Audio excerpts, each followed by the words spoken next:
In no way am I a professional mechanic, and you might be wondering what a mechanic has to do with cookies. Well, this is me, and I'm preparing to change the struts on my car. What I want to know is, can a regular person who has no knowledge of a certain topic watch a YouTube video and do the same kind of job that a professional would do if they're given the right tools?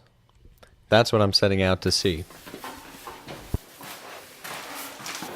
This is all just stuff that I found out on the internet that I'll need. This is our strut.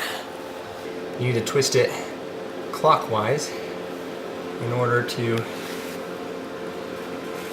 get it to go up. So I thought, this is already failure number one.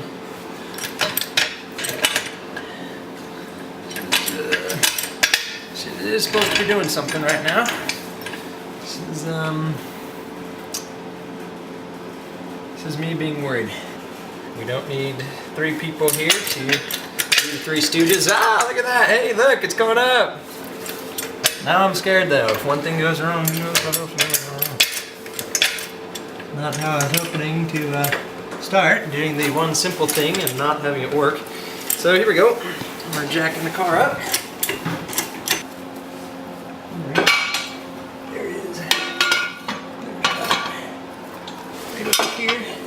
We're gonna put that right there. Take this guy. I feel really stupid. I do have to take this hubcap off.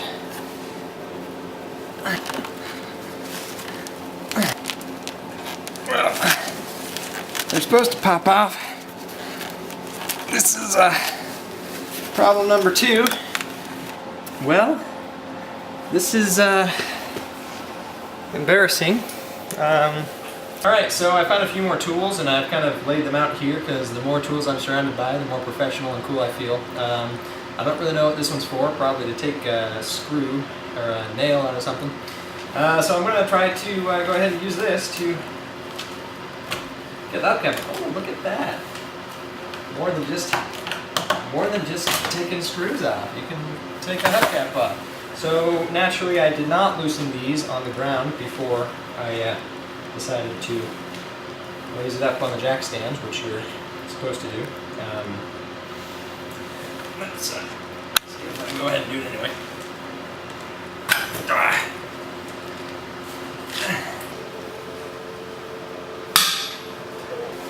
I don't have a cool little tray to put my stuff in, so I'm just going to go ahead and put it in the hubcap there. When you don't know what you're doing, you can't do whatever you want, right?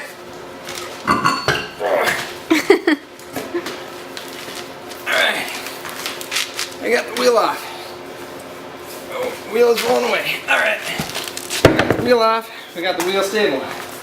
Now, we get to the good stuff. This is the part that I'm really scared about. So first,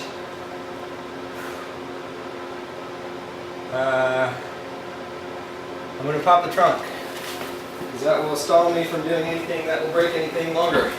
I meant I'm going to pop the hood, because we got some bolts up here. So we're supposed to disconnect a couple of thingamabobbers. This is the brake line, and I'm sure that when I post this documentary to YouTube, I'm going to get a lot of sarcastic comments about how ignorant I am about cars. But you know, it is what it is. Alright, so now we're going to try to take these bolts off. I had my brother come in and he gave me a bigger wrench set.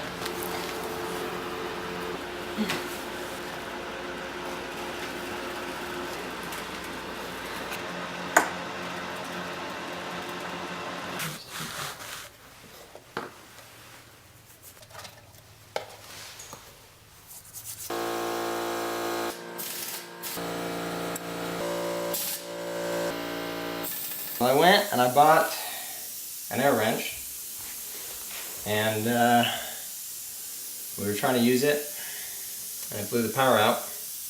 Nothing makes you feel more like a man than a tool that makes a loud noise. However, it's definitely hurting my pride that every step we try to take here, we face some serious problems. So even with this tool that I just went out and bought, I can't. Josh, I gotta go outside because the breaker on this is outside. Okay. So hold on. Okay. So here I sit.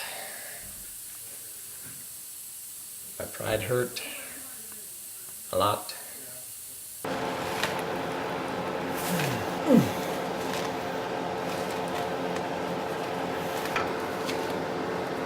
This is Brian, and he happened to be at the party that my parents were throwing that night. He came out to help to see if he could break the strut's knuckle bolts loose.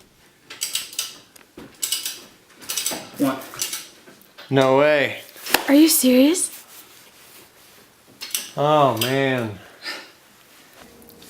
He got those loose for us. An electric compressor wrench, the impact wrench couldn't do it, but Brian could, so that's saying something.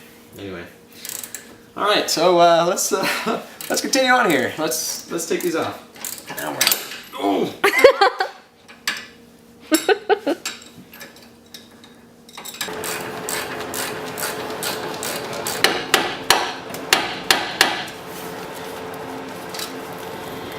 These guys are off. Now we go up top. We're loosening up these top nuts. We're ready to finally take the strut out. Whoa! Finally, we've come to the part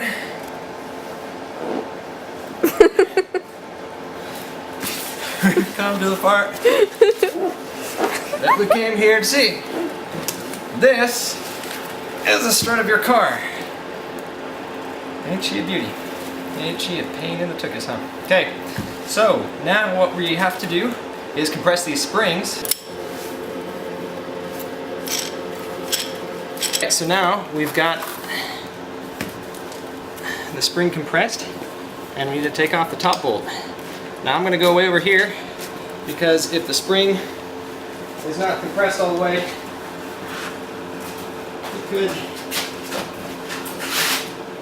it could launch. And that could be dangerous, I suppose. Alright, so this is day 2, and the stupidity continues. I have not been able to find the tool that I actually need. Obviously, I could have one ordered, and then I would have the tool that I need, but then I wouldn't have it in time to complete this documentary. This is going to be the last-ditch effort.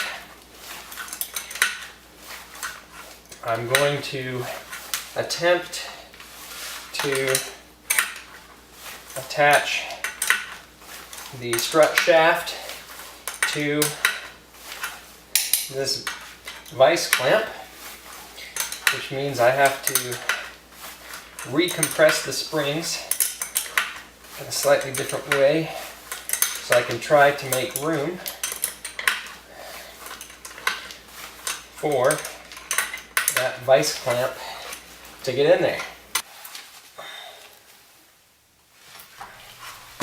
So there I knelt, amidst a graveyard of tools. My pride was hurt, and I was wondering the whole time how I got myself into this predicament in the first place. One problem is that all cars are different, and so you have to be patient with yourself, and you have to be willing to go and take your time and find out what tools you need to do the job. And sometimes, unfortunately, you can only find out what tool you need by trial and error. But I strongly believe that YouTube and the internet are giving the ordinary person great power and knowledge that they can then use to perform jobs and tasks that they've never even dreamt of accomplishing on their own. And so my car will remain on a jack stand until I'm able to get that tool that I need to finish the job that I started.